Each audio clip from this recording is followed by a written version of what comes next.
di sorga, terima kasih bagi yang indah berikan kepada kami seperti hari ini. Sebelum kami memulai aktivitas kami Tuhan, terlebih dahulu waktu yang mulai kami berdoa Tuhan. Terima kasih atas pagi ini di mana kami akan bersama-sama belajar akan firman-Mu dalam kehidupan sendiri. Tetapi hamba-Mu dan hamba-Mu rapi dengan harapan yang baru, sehingga setiap yang diberitakan hanyalah untuk hormat dan kemuliaan nama Tuhan Yesus Kristus. Pakai waktu ini kami, konsentrasi kami dalam penuh hanya untuk dalam nama Yesus Kristus saya berdoa. Amin. Amin. Shalom. Shalom. Shalom. Shalom. Dan hari ini saudaraku harusnya yang ini adalah Pak Yonas. Ya, karena katanya beliau itu masih di timur, di mana? Di Papua. Papua. Jadi tadi malam baru dihubungi Pak Enos, Pak boleh kita Pak Yonas siap tidak siap harus tetap Siap. di Tuhan. Jadi hari ini saudaraku saya menggantikan dari Pak Yonas, nanti biar saya yang tidak Pak Yonas. Nah, mari kita bersama-sama dalam Mazmur 73. Dan kita baca satu pasal ini. Nah, yang janjian saya yang ganjil apa itu yang benar. Nah, di ayat yang terakhir 28 kita bersama-sama. Ya, Mazmur 73 ayat 1 sampai 28.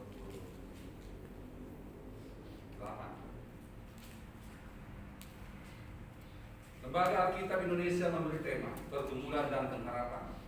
Mazmur Asal. Sesungguhnya Allah itu baik bagi mereka yang tulus hatinya, bagi mereka yang bersih hatinya. Tetapi aku sedikit lagi maka kakiku terpeleset, nyaris aku tergelincir. Sebab aku cemburu kepada pembual-pembual, kalau aku melihat kemunculan orang-orang fasik. Sebab kesakitan tidak ada pada mereka, sehat dan gemuk tubuh mereka. Mereka tidak mengalami kesusahan manusia, dan mereka tidak kena tulah seperti orang lain. Sebab itu mereka berkalungkan kecongkakan dan berpakaian kekerasan. Karena kegemukan, kesalahan mereka menyolok, hati mereka meluap-luap dengan sangkaan. Mereka menyindir dan mengata-ngatai dengan jahatnya. Hal pemerasan dibicarakan mereka dengan tinggi hati. Mereka membuka mulut melawan langit, dan lidah mereka membual di bumi. Sebab itu orang-orang berbalik kepada mereka, mendapatkan mereka seperti air yang melimpah-limpah. Dan mereka berkata, bagaimana Allah tahu hal itu? Apakah pengetahuan pada yang maha tinggi? Sesungguhnya itulah orang-orang fasik, mereka menambah harta benda dan senang selamanya. Sia-sia mereka sekali aku mempertahankan hati yang bersih dan membasuh tanganku, tanda tak bersalah. Namun sepanjang hari aku kena tulah dan kena hukum setiap pagi. Seandainya aku berkata, aku mau berkata-kata seperti itu, maka sesungguhnya aku telah berkhianat kepada angkatan anak-anakmu. Tetapi ketika aku bermaksud untuk mengetahuinya, hal itu menjadi kesulitan di mataku. Sampai aku masuk ke dalam tempat kudus Allah dan memperhatikan kesudahan mereka. Sesungguhnya di tempat-tempat licin kau taruh mereka, kau jatuhkan mereka sehingga hancur. Betapa binasa mereka dalam sekejap mata, lenyap, habis oleh karena kedahsyatan. Seperti mimpi pada waktu terbangun, ya Tuhan, pada waktu terjaga, rupa mereka kau pandang hina. Ketika hatiku merasa pahit dan buah pingkangku menusuk-nusuk rasanya. Aku dungu dan tidak mengerti, seperti hewan aku di dekatmu. Tetapi aku tetap di dekatmu, engkau memegang tangan kananku. Dengan nasihatmu engkau menuntun aku, dan kemudian engkau mengangkat aku ke dalam kemuliaan. Siapa gerangan ada padaku di surga selain engkau? sebab engkau tidak ada yang kuingini di bumi. Sekalipun dagingku dan hatiku habis lenyap, gunung batuku dan bagianku tetaplah Allah selama-lamanya. Sebab sesungguhnya siapa yang jauh daripadamu akan binasa. Kau binasakan semua orang yang berzina dengan meninggalkan kau. Bersama-sama 3, 2, 1. Tetapi aku suka dekat pada Allah. Aku menaruh tempat perlindunganku pada Tuhan Allah, supaya dapat menceritakan segala pekerjaannya. Amin. Bapak Ibu yang terkasih, yang berbahagia mereka adalah yang mendengarkan firman, menyimpan dalam hati dan melakukan. Amin. Pagi ini saudaraku kita belajar tentang asap, yaitu yang dituliskan oleh Mas. Kita ketahui bagaimana kehidupan asap. Asap ini adalah seorang leadership man.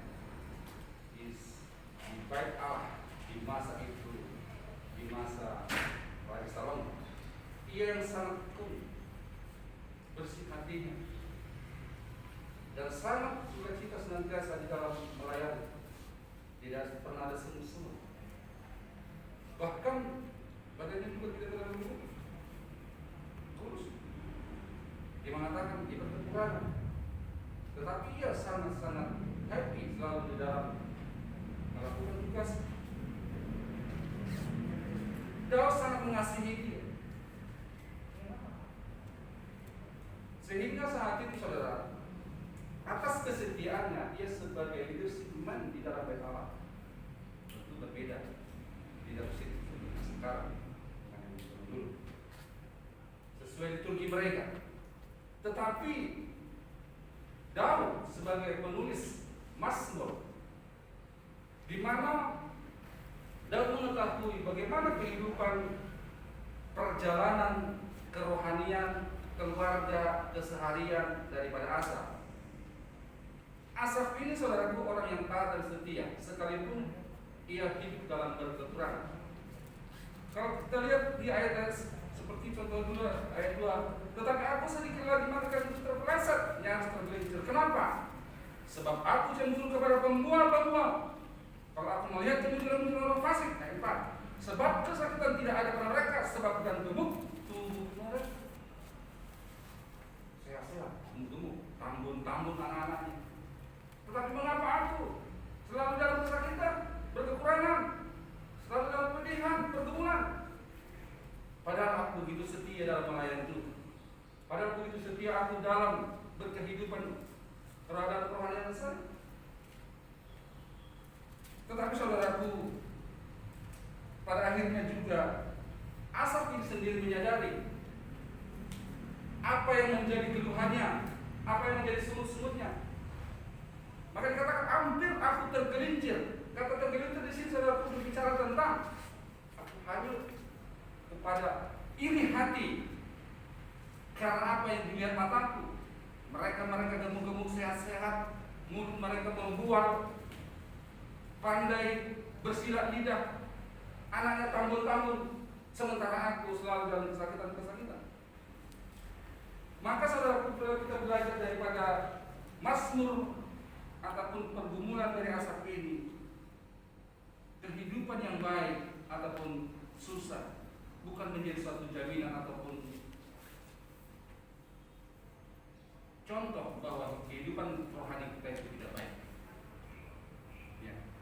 Bagaimana kehidupan daripada Asaf? Begitu tekun, setia, taat, selalu dia mengajak jemaat untuk berhidup, tetapi dia sakit-sakitan.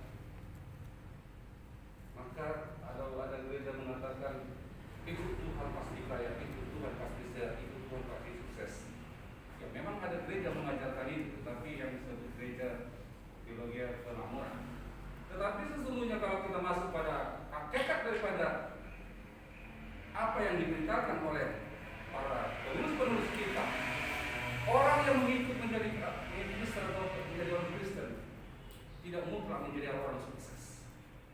Buktinya, orang yang sapu tangannya saja penuh kuasa bisa menyembuhkan orang lain, itu sapu tangannya doang.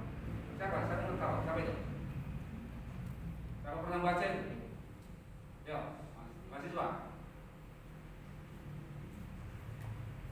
bukan saja sapu tangannya penyakit sembuh. Ayo. Petrus. Hah? Petrus. Hampir. Salah? Paulus. Tetapi dia saudara, dia punya penyakitan juga. Bayangkan saudara, jangankan perkataannya, sapu tangannya saja, kelibas tadi orang sembuh itu sakit, pergi itu penyakit. Tapi kenapa kok ke badannya sendiri nggak sembuh-sembuh? Asal dia menjadi inti daripada pembahasan kita hari ini adalah ayat 1. Sesungguhnya Allah itu baik. Sesungguhnya Allah itu baik ya, bagi mereka yang tulus hatinya, bagi mereka yang bersih hati.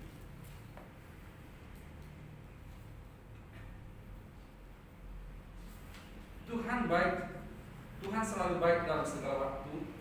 Tuhan selalu mengasihi setiap kita. Tuhan selalu melihat kita dalam yang dikasihinya sebagaimana Daud dan Asaf selalu dikasihi orang kerap di dalam lembah berkelam. Daud menyadari apa yang dialami oleh Asaf bukan menjadi satu penentu imannya tidak baik, tetapi sesungguhnya hatinya. Tuhan ingin melihat bagaimana hati daripada Asaf. Sesungguhnya ketika ia menjadi leadership man di dalam bait Allah, apakah ia benar-benar memandang pada Tuhan dan selalu Tuhan itu baik? Maka saudaraku, kalau saya berikan satu contoh di dalam kehidupan kita, kalau kita lihat mahasiswa lagi atau siswa lagi ujian, diberikan ujian, mahasiswa yang tidak, gurunya atau dosennya lihat doang.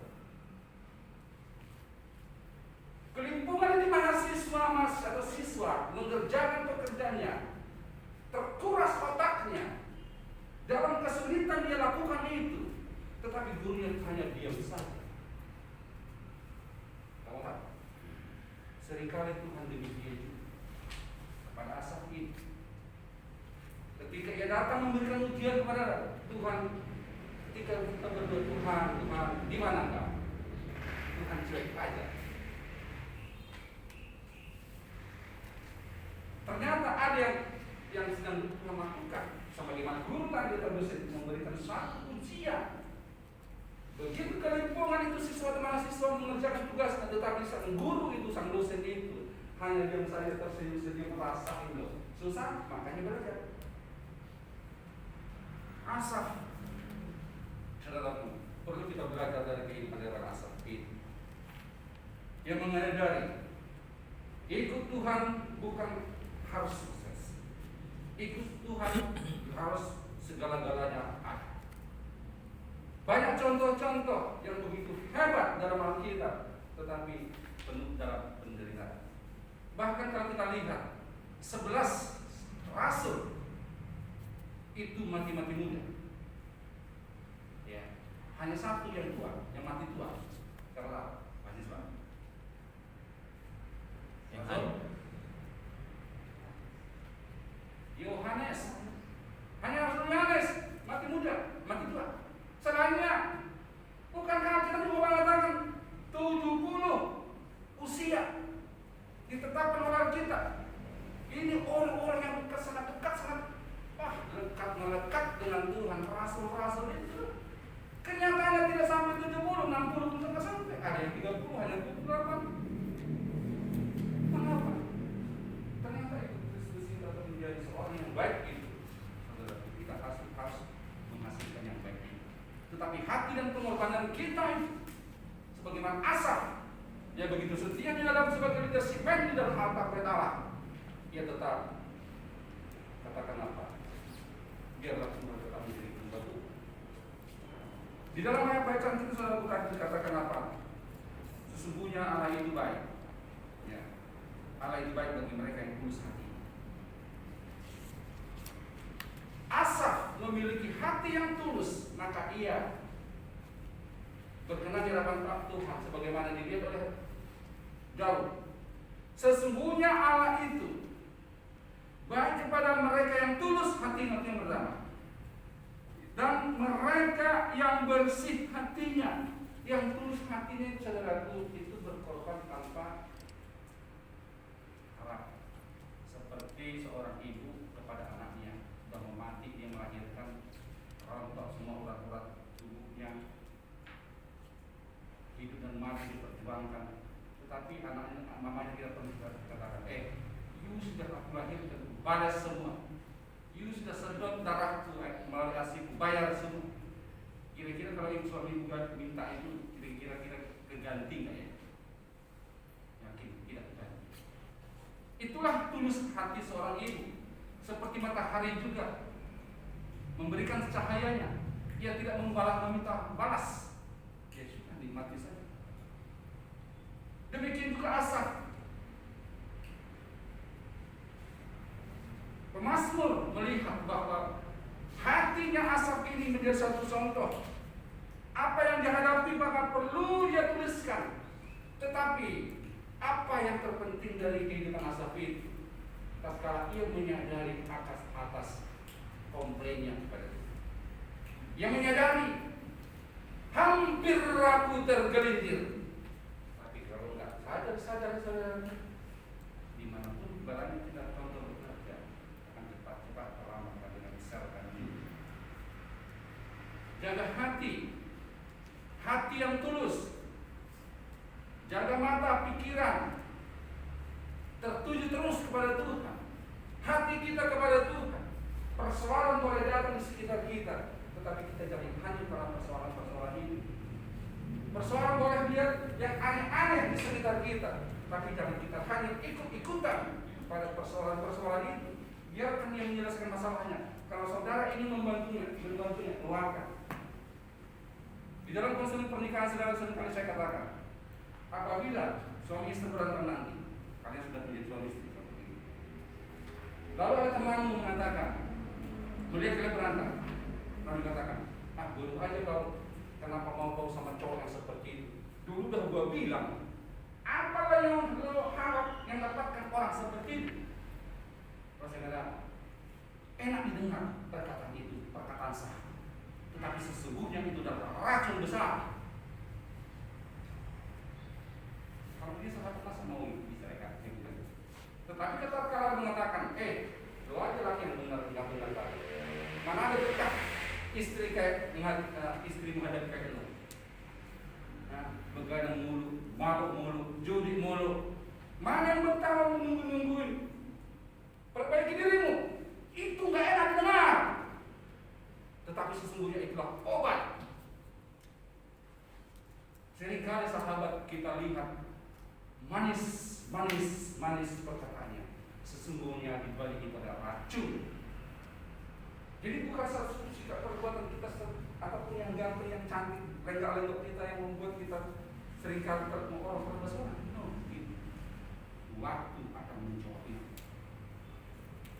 Karakter kita sesungguhnya tidak baik, sekalipun kita poles dimanapun kita berada. Pada saat muncul keasliannya, kita akan terpilih. Sama seperti Asaf ini, ia tahu perjalanan hidupnya Tuhan itu yang Maha tahu. Maka ia katakan, hampir aku tergelincir. Hampir.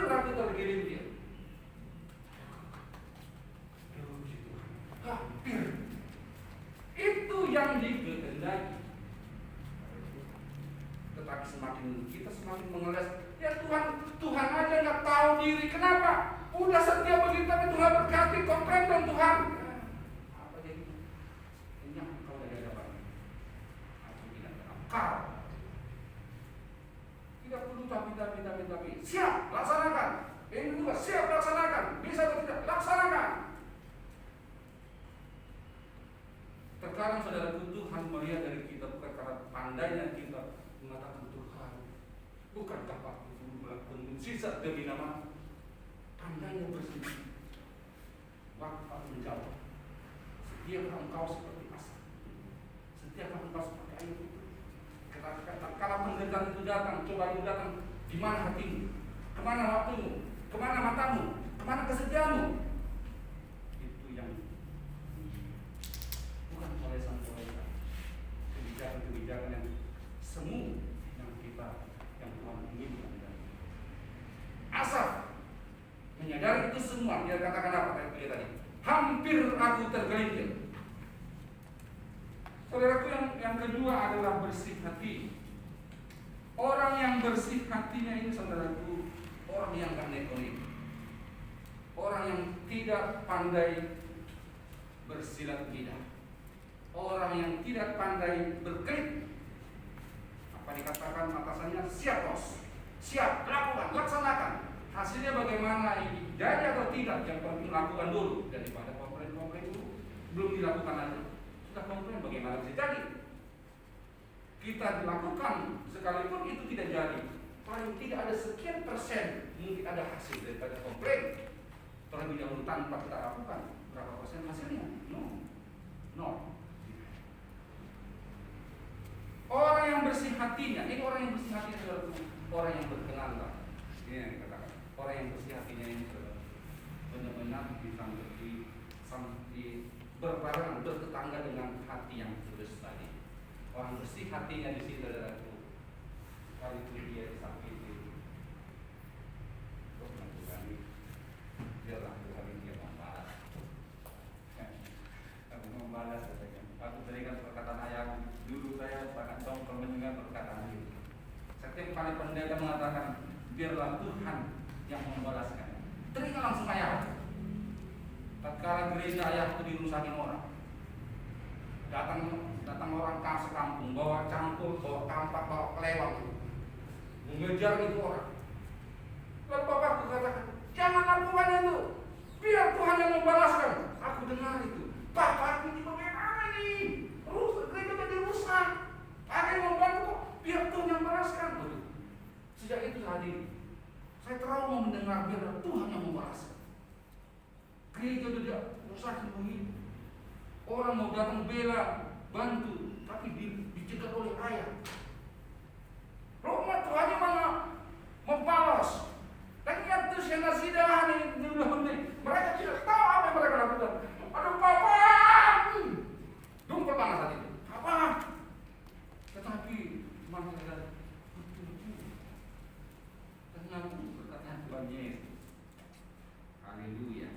Orang yang bersih hatinya, saudara, orang yang tidak neko-neko, tulus, fokus, melaksanakan apa yang harus dilakukan. Sehingga apa yang menjadi PMS? Menjadi bimbingan mental spiritual yang paling tinggi. Ada figur Asaf, perlu kita belajar dari Asaf. Orang yang rendah hati, walaupun bukan yang sempurna. Ternyata bukan orang yang sempurna perfect itu yang diharapkan oleh Tuhan, tetapi bagaimana ia melakukan dengan tulus segala pekerjaannya, bagaimana ia melakukan dengan giat, dengan bersih hati apa yang menjadi tanggung jawabnya sebagai leadership man. Tatkala ia mulai jatuh, terpengaruh oleh lingkungannya, situasinya, ia baru menyadari hampir aku tergelincir. Maka perlu saudara pagi hari ini kita belajar dari Asaf.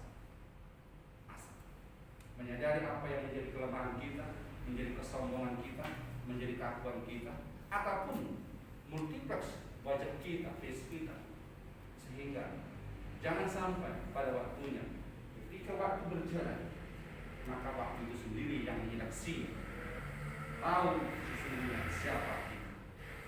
Biarlah belajar kita dari tempat-tempat yang lain. Mungkin gagal kita di tempat A, masuk ke B, gagal, masuk ke tempat C. Biarlah ada di kita itu menjadi belajar, jangan menjadi bimbang kembali. Sehingga sekitar kita pun tersenyum. Banyak persoalan yang kita hadapi tidak perlu kita bicarakan. Banyak persoalan yang kita lihat tidak perlu kita beritahukan. Dulu ada seorang mengatakan, itu teman bapak ya? Oh dia orangnya begini. Oh itu teman. Nah satu pernikahan saya menikahkan orang. Ketika saya katakan bercerita begini, dia kata selesai memberkati cerita. Bapak ini provokator atau sahabat? Saya tidak mau tahu apa yang bapak katakan. Jangan mengaruhi hati saya. Langsung disemprot begitu orangnya. Jangan terlalu mudah percaya. Ada saja di balik udang, ada saja bakwan itu di balik bakwan itu ada udang. Sesungguhnya yang haram. Ingin menjatuhkan, Bapak siapa? Walaupun juga mendengar khotbah saya. Bapak siapa? Ya itu teman saya yang begini. Bapak mau percaya, saya mempercaya mengapa? Tidak semudah itu bro. Andai pun betul itu, apa urusanmu? Urusannya itu dosa, kalau itu dosanya dia, apa sama Anda? Kejarlah keselamatan, kerjakan keselamatan, kata Paulus. Sehingga kita sudah jangan menjadi gara-gara sikap kita yang begitu liar. Orang udah tahu tersandung, semakin disandungkan, sudah jatuh dari tangga, tiba-tiba cek lagi, benar-benar cek ambislah, hancurlah semua. Apa yang terjadi? Itu bukan hati yang tulus dan bersih.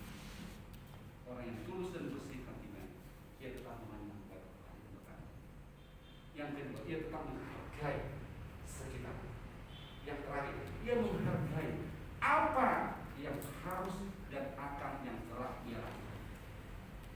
Baik Tuhan, mari sesama. Marilah kita bersama-sama bersih hati dan tulus pada Tuhan, bersih hati dan tulus pada sahabat, kawan-kawan, bersih hati dan tulus kepada Diri sendiri. Amin. Amin. Mari berdoa. Terima kasih Tuhan Yesus Kristus, terima kasih Tuhan. Dalam KMS ini kami bersama-sama belajar tentang hati yang tulus dan bersih sebagaimana Asaf hamba-Mu. Tuhan pakai di dalam bait yang tulus itu. Ia mengalami banyak tantangan, cobaan, rintangan. Hampir ia tergelincir, tetapi dengan kesadarannya ia ditulis. Menjadi satu pelajaran kepada kami.